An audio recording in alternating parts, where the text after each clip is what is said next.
राजस्थान के जयपुर में एक नन्हा सा बालक जिसकी उम्र लगभग 5 वर्ष के करीब थी, वह भीख मांग रहा होता है। जहां वह भीख मांग रहा था वहीं से एक निसंतान दंपत्ति गुजर रहे होते हैं। जब उस नन्हे से बालक को भीख मांगते हुए देखते हैं, वह बालक बड़ा ही खूबसूरत था। उसको ये दंपत्ति देख करके आकर्षित हो जाते हैं, मोहित हो जाते हैं। इस नन्हे से बालक को उठा करके अपने घर पर लेकर के आते हैं, खिलाते हैं, पिलाते हैं, पढ़ाते हैं, लिखाते हैं। जब वह बड़ा हो जाता है तो इलेक्ट्रिक का काम सीखता है। जब इलेक्ट्रिक का काम सीख जाता है तो अपने ही मार्केट में रह करके लोगों के इलेक्ट्रिकल सामान को बनाने लगता है, पैसा कमाने लगता है। धीरे धीरे कुछ दिन व्यतीत होता है। एक रोज अपने एक दोस्त से बात करके वो पासपोर्ट बनवाता है, फिर दुबई कमाने के लिए चला जाता है। जिस शेख के यहाँ वह नौकरी कर रहा था, उसी शेख की एक खूबसूरत बेटी होती है। वह शेख की जो खूबसूरत लड़की थी, इस लड़के पर फिदा हो जाती है। इस लड़के को खूबसूरती को देख करके वह मंत्रमुग्ध हो जाती है, फिदा हो जाती है और इस लड़के को अपने पास बुलाती है। इस लड़के के साथ खुद खुद फिजिकल रिलेशन बनाने लगती है। इसके बाद जो हुआ कहानी में आप लोगों को विस्तार से बताएंगे। नमस्कार, प्रणाम। हम अजीत यादव शेरा भाई, हमारे इस चैनल में आप सबका बहुत बहुत स्वागत है। अगर आप लोग हमारे इस चैनल को सब्सक्राइब नहीं किए हों तो आप सबसे निवेदन है कि आप लोग हमारे चैनल को सब्सक्राइब करें, लाइक करें, शेयर करें, कमेंट करें। अब कहानी विस्तार से। यह कहानी शुरू होती है राजस्थान के जयपुर से। जयपुर का रहने वाला एक व्यक्ति जिसका नाम घनश्याम होता है। घनश्याम की पत्नी का नाम संगीता देवी होता है। ये दोनों दंपत्ति की शादी हुई लगभग करीब 10 वर्ष बीत जाते हैं। इनको एक भी बच्चा नसीब नहीं होता है। इनकी इच्छा थी या बेटा हो जाए या बेटी हो जाए, पर एक भी संतान नसीब नहीं होता है। घनश्याम जी अपनी पत्नी संगीता का खूब इलाज करवाते हैं, डॉक्टरों के पास जाते हैं, वैद्यों के पास जाते हैं, ओझा शोखों के पास जाते हैं, पर कहीं कुछ रिस्पांस नहीं मिल रहा था। बिल्कुल लाचार हो चुके थे घनश्याम जी अपनी पत्नी का इलाज कराते कराते। उनकी पत्नी संगीता देवी बहुत चिंतित रहती थी। उनकी इच्छा थी कि कोई एक संतान हो जाए, चाहे बेटा या बेटी, पर शायद उनके नसीब में बेटा या बेटी नहीं लिखा हुआ था। धीरे धीरे कुछ दिन व्यतीत होता है। एक रोज घनश्याम जी अपनी पत्नी संगीता देवी को सोचते हैं कि वहीं की उसी शहर की एक बहुत नामी मंदिर होता है, देवी जी का मंदिर होता है। सोचते हैं, लोग कहते भी हैं कि वहां जो कोई जाता है, जो कोई निसंतान दंपत्ति जाता है, अपनी कामना को लेकर के जाता है, मिन्नतें करता है, उसकी इच्छा, उसकी ख्वाहिश पूरी हो जाती है। घनश्याम जी अपनी पत्नी संगीता देवी को लेकर के उसी देवी के मंदिर पर जाते हैं। सोचते हैं कि हो न हो बात सत्य हो जाए, देवी की कृपा हो जाए, में कोई संतान पैदा हो जाए। जब घनश्याम जी वहां जाते हैं, मिन्नतें करते हैं, मंदिर में जाकर के पूजा पाठ करते हैं। फिर इसके बाद जब ही मंदिर से बाहर निकलते हैं, एक नन्हा सा बालक जिसकी उम्र लगभग 5 वर्ष के करीब होती है, वह नन्हा सा बालक आकर के घनश्याम और उनकी पत्नी संगीता के सामने हाथ फैला देता है, भीख मांगता है, कहता है, अंकल कुछ खाने के लिए पैसा दे दो या कुछ खाने के लिए दे दो, बड़ी भूख लगी। घनश्याम जी जब उस नन्हे से बालक को देखते हैं तो उसका नाम पूछते हैं कि बेटा तुम्हारा नाम क्या है। वह लड़का बताता है, अंकल मेरा नाम गोविंद है। जब इतनी बात सुनते हैं घनश्याम जी उसकी खूबसूरती को देख करके मंत्रमुग्ध हो जाते हैं। फिर पूछते हैं, बेटा तुम्हारा घर कहाँ है, तुम्हारे माता पिता कहाँ हैं। वह नन्हा सा बालक नहीं बता पाता है, कहता है, अंकल मुझे कुछ पता नहीं है, मैं यहीं के मेले में बिछड़ गया था और मैं यहीं अब मंदिर पे रहता हूँ, भीख मांगता हूँ, खाता हूँ, रहता हूँ। तोतली आवाज में बताता है। दोनों दंपत्ति के दिल में दया आ जाती है। उस नन्हे से बालक गोविंद से कहते हैं घनश्याम जी की, बेटा मेरे घर चलोगे, मेरा बेटा बनके रहोगे मेरे घर। गोविंद कहता है, जरूर चलेंगे। तोतली आवाज में कहता है, जरूर चलेंगे अंकल, हमें ले चलिए अपने घर। अब घनश्याम जी उस गोविंद को अपने साथ ले लेते हैं और फिर देवी माँ के मंदिर में जाते हैं। कहते हैं माँ, जैसे लोग कहते थे कि माँ के दरबार में जाने से, उस मंदिर में जाने से मनोकामनाएं पूर्ण होती है, घनश्याम जी कहते हैं माँ, तूने साक्षात हमारी मनोकामनाएं पूर्ण कर दी, तुरंत पूर्ण कर दी, हमें बेटा मिल गया माँ। उस गोविंद को लेकर के घनश्याम जी अपने घर आते हैं, उस गोविंद का लालन पालन करना शुरू कर देते हैं, खूब उसका केयर करते हैं, खूब सेवा सत्कार करते हैं। अब कुछ बड़ा जब होता है गोविंद, तब घनश्याम जी अपने ही इलाके के एक प्राइवेट स्कूल में उसका एडमिशन करा देते हैं। गोविंद पढ़ने लगता है। गोविंद पढ़ने में बड़ा ही तेज था।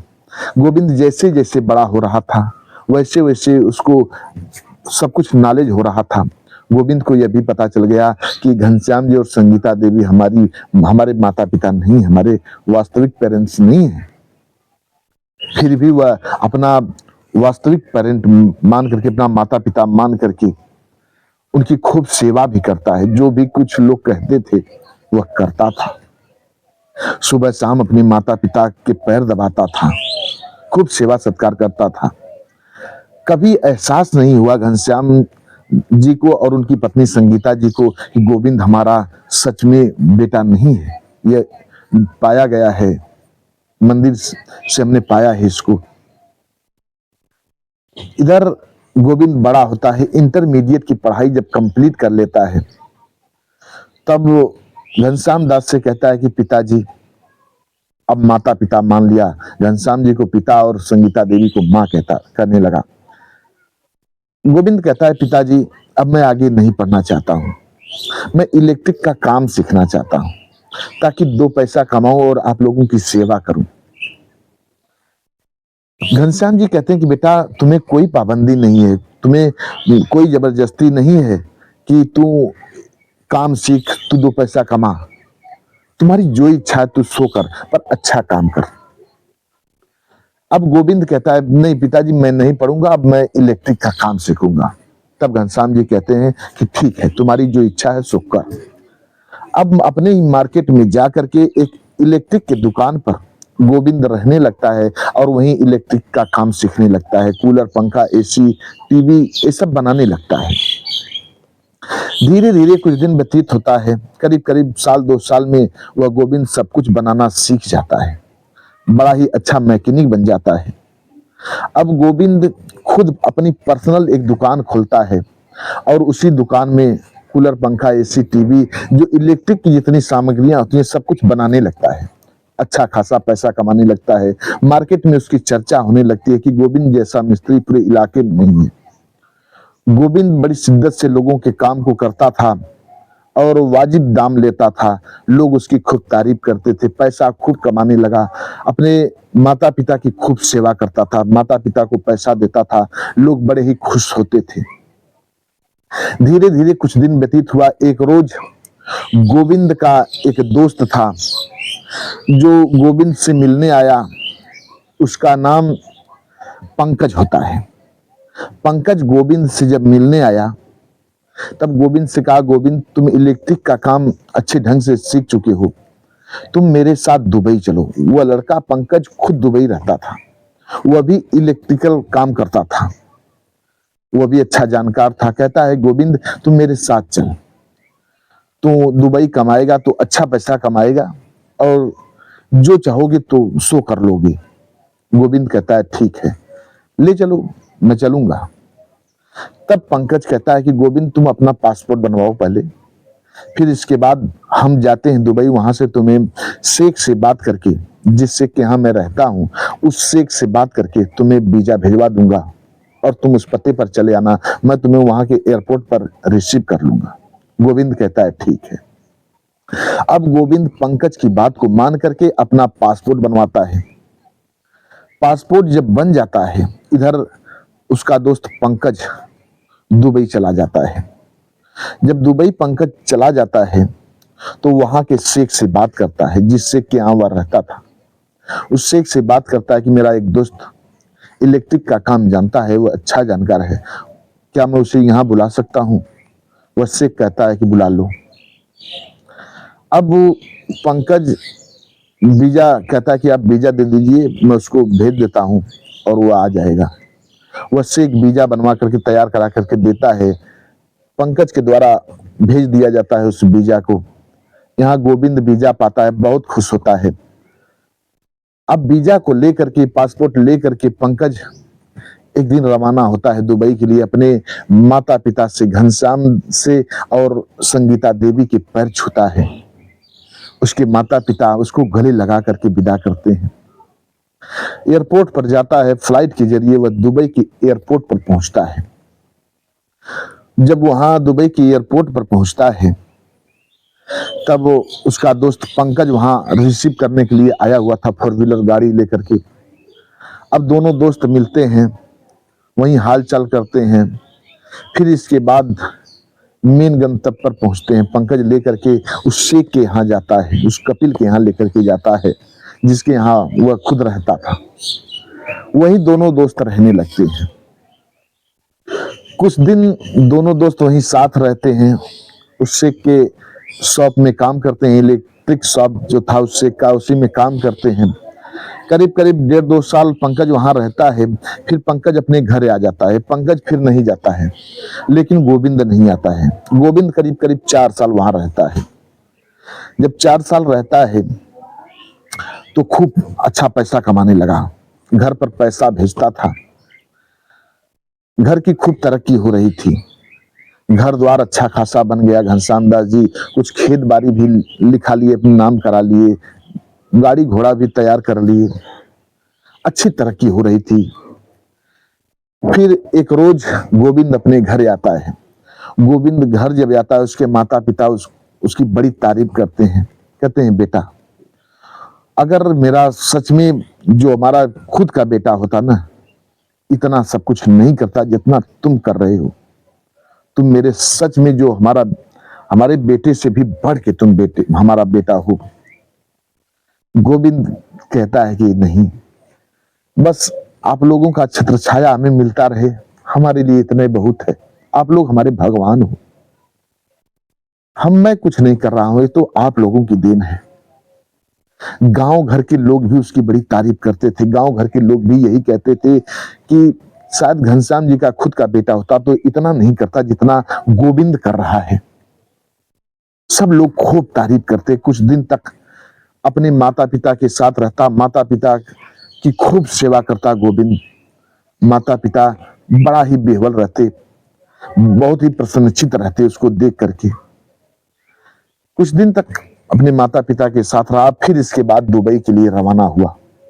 जब दुबई फिर जाता है, कुछ दिन वहां काम करता है, तो उसका दोस्त जो पंकज था वह अब नहीं जाता है। अब गोविंद खुद अकेला वहां रहने लगता है। वहां का जो शेख था वह खूब गोविंद को मानता था, क्योंकि गोविंद इतना शिद्दत से काम करता था। मालकिन भी खूब मानती थी। उस शेख की एक खूबसूरत बेटी होती है जिसका नाम होता है नायरा शेख। नायरा भी खूब मानती थी गोविंद को। नायरा जो भी कुछ होता था, मार्केट में जाती थी, कोई भी सामग्री अपने घर के लिए खरीदती थी तो गोविंद के लिए भी खरीदती थी। उसको कपड़े की जरूरत होती थी, कपड़े ला कर देती थी। शूज की जरूरत होती थी, शूज ला करके देती थी। पैसे की जरूरत होती थी, पैसे देती थी। यूं कहे तो जो नायरा थी वह गोविंद पर फिदा थी। वह गोविंद को मन ही मन प्यार कर रही थी।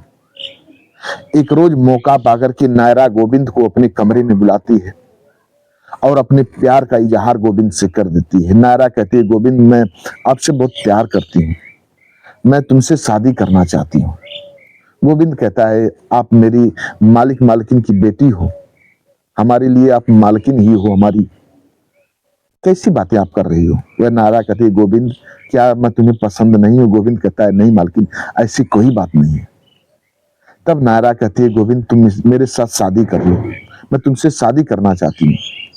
गोविंद कहता है, मालकिन ऐसा अन्याय मत करो, मैं यहाँ कुछ दिन कमाना चाहता हूँ।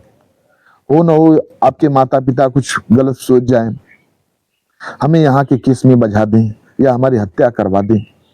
नायरा कहती है, नहीं गोविंद, ऐसा नहीं होगा, तुम मेरे साथ शादी करो। गोविंद विवश हो जाता है। फिर नायरा गोविंद को अपने साथ संबंध बनाने के लिए कहती है। गोविंद पीछे हट जाता है, लेकिन उसको बार बार नायरा फोर्स करती है, बार बार प्रेशर देती है। वह कहती कि गोविंद, मुझे परेशान मत करो, मैं तुमसे दिलो जान से मोहब्बत करती हूँ, या तो तुम मेरी हत्या कर दो या तो तुम मेरे साथ संबंध बनाओ। अगर तुम मेरे साथ संबंध नहीं बनाओगे तो मैं खुद आत्महत्या कर लूंगी, मैं तुम्हें दिलो जान से चाहती हूँ। गोविंद विवश हो जाता है, उस नायरा के साथ संबंध बनाने लगता है। ऐसे करीब करीब 6 महीने दोनों फिजिकल रिलेशन बनाते हैं, एक साथ रहते हैं। घर के लोगों को पता नहीं चल पाया। कुछ दिन व्यतीत हुआ, एक रोज नायरा प्रेग्नेंट हो जाती है। जब नायरा प्रेग्नेंट हो जाती है, एक रोज उल्टियां करने लगती है। उसके माता पिता उसको उठा करके हॉस्पिटल लेकर के जाते हैं। जब हॉस्पिटल जाते हैं तो उसका अल्ट्रासाउंड कराते हैं। अल्ट्रासाउंड जब होता है उसमें पता चला कि नायरा प्रेग्नेंट है। अब उसके माता पिता के होश उड़ जाते हैं। वो अपने माता पिता की इकलौती बेटी थी। जब उसके माता पिता इस खबर को सुनते हैं कि नायरा प्रेग्नेंट है, नायरा के पास आते हैं, कहते हैं कि बताओ किसके साथ तुम्हारा संबंध बन गया, तुम तो कहीं बाहर जाती भी नहीं हो, खुले में घूमती भी नहीं हो, किसके साथ संबंध बन गया। तब नायरा खुल जाती है, कहती है कि मैं गोविंद से दिलो जान से मोहब्बत करती हूँ, प्यार करती हूँ, मैं उससे शादी करना चाहती हूँ। तब उसके माता पिता कहते हैं, उसकी इकलौती बेटी थी, अक्सर अपने बेटे और बेटियों के आगे, जिद के आगे लोग हार भी जाते हैं। वह नायरा कहती है कि मैं शादी करूंगी तो गोविंद से करूंगी, अन्यथा किसी से नहीं करूंगी, अपनी आत्महत्या कर लूंगी अगर उससे शादी नहीं हुई तो। उसके माता पिता विवश हो जाते हैं। उसके माता पिता कहते हैं, बेटी वो हिंदुस्तानी है, पता नहीं तुम्हारा साथ जीवन पर्यंत देगा या नहीं देगा। नायरा कहती है, मुझे यकीन है कि गोविंद ऐसा कुछ भी नहीं करेगा, मेरे साथ धोखाधड़ी कभी नहीं करेगा, मेरे साथ अन्याय कभी नहीं करेगा। वह बार बार अपने माता पिता से जिद करती है। उसके माता पिता गोविंद से शादी करने के लिए राजी हो जाते हैं। इधर उसके माता पिता नायरा को और गोविंद को वहीं के कोर्ट में लेकर के जाते हैं। कोर्ट के जरिए और वहां के रीति रिवाज के अनुसार दोनों की शादी करा देते हैं। अब गोविंद वहीं रहने लगता है नायरा के साथ। कुछ दिन बाद एक खूबसूरत बच्चे को नायरा जन्म देती है। अब गोविंद वहीं का नागरिकता ले लेता है, वहीं रहने लगता है। नायरा जिस बच्चे को जन्म देती है उसका नाम कलीम रखती है, कलीम शेख। और गोविंद भी वहीं धर्म परिवर्तन कर लेता है। अब वह निजामुद्दीन बन जाता है, निजामुद्दीन बनकर के वहीं रहने लगता है। अब वह कभी कभी अपने यहाँ माता पिता से मिलने भी आता है और अपने यहाँ के माता पिता से कहता है, आप लोगों को कोई भी दिक्कत हो तो आप लोग हमें बताइएगा, हो सके तो आप लोग वहीं चलिए, दुबई में रहिए। कुछ दिन तक तो उसके माता पिता जो घनश्याम जी होते हैं और संगीता देवी यहीं रहते हैं जयपुर में। जब ज्यादा वृद्ध हो जाते हैं तो अब ये गोविंद इन लोगों को अपने साथ लेकर के दुबई चला जाता है, वहीं शिफ्ट हो जाता है, सभी के साथ रहने लगता है, हंसी खुशी से दिन बिताने लगता है, पूरा परिवार हंसी खुशी से रहने लगता है। बस आज की कहानी इतने तक। अगर कहानी अच्छी लगी हो तो हमारे इस चैनल को लाइक करें, शेयर करें, सब्सक्राइब करें, अच्छा कमेंट करें। हमारे एक व्यूअर है जो हमारी कहानियों को सुनते हैं, पसंद करते हैं, दिनेश चौबे जी, जो कि बनारस के रहने वाले हैं, मथुरा के रहने वाले हैं राजेश गौड़ जी, और बिहार के रहने वाले हैं शुभम कुमार जी, जो हमारी कहानियों को पसंद करते हैं। अयोध्या के रहने वाले राम प्रसाद जी हमारी कहानियों को खूब पसंद करते हैं और अपना नाम लोग बुलवाने के लिए रिक्वेस्ट किए थे, उन लोगों का हमने नाम लिया। आप लोग भी अपना नाम बुलवाना चाहते हैं तो कमेंट में अपना एड्रेस बता दीजिए, नाम दीजिए, आप लोगों का भी नाम लिया जाएगा। कहानी अच्छी लगी हो तो चैनल को लाइक करें, शेयर करें, सब्सक्राइब करें। मिलते हैं अगले एपिसोड में किसी एक नई कहानी के साथ। तब तक के लिए नमस्कार।